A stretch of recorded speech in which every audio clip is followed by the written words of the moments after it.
All right, so just a quick momentum review video for those of you guys who want to just get in a little bit of last minute studying. Momentum has to do with the mass in motion. And what's really common in our momentum problems are things involving collisions. So I'm going to look at this a little bit differently than we've looked at some of the other problems. And we're going to look at some specific collisions, the type of collisions, and kind of throw together some equations.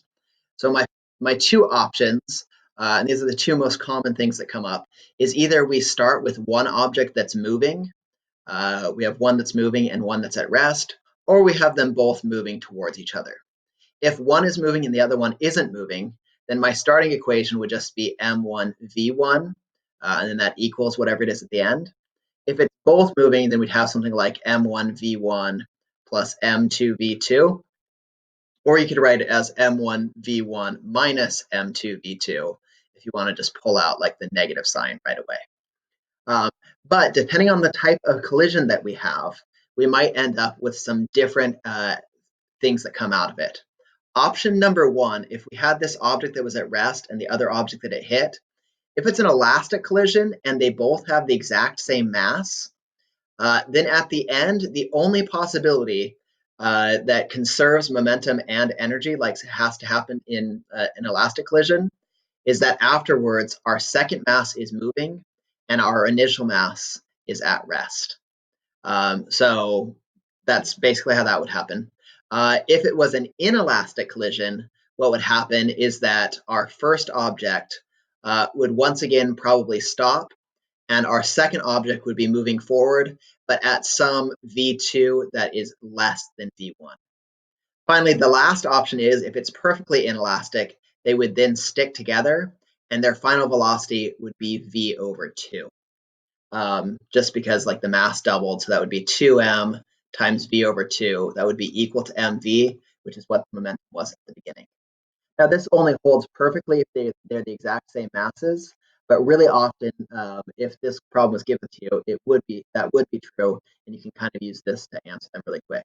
Otherwise, you would just set something up where you'd say at the end it's m1v1 plus m2v2 for one of these two problems, or that they're just a combined mass total times v final.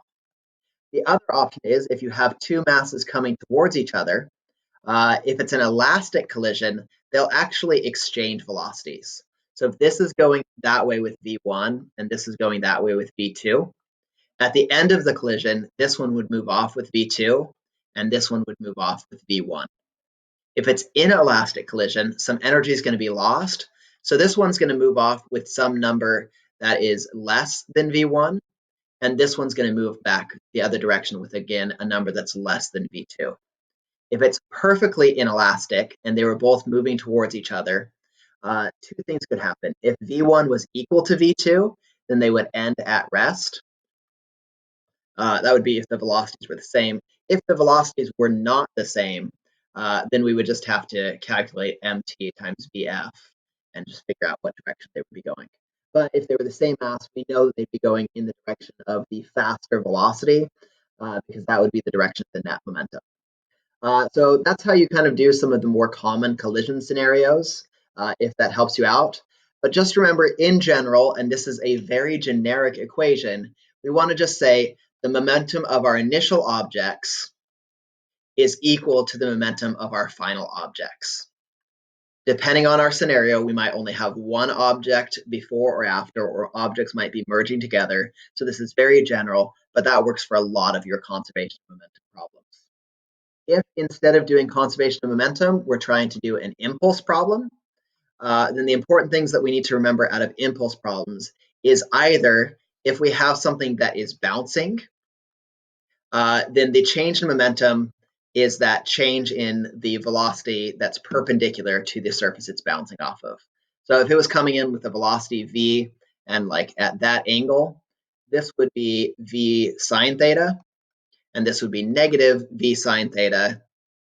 And so the final velocity would be something like negative 2v sine theta.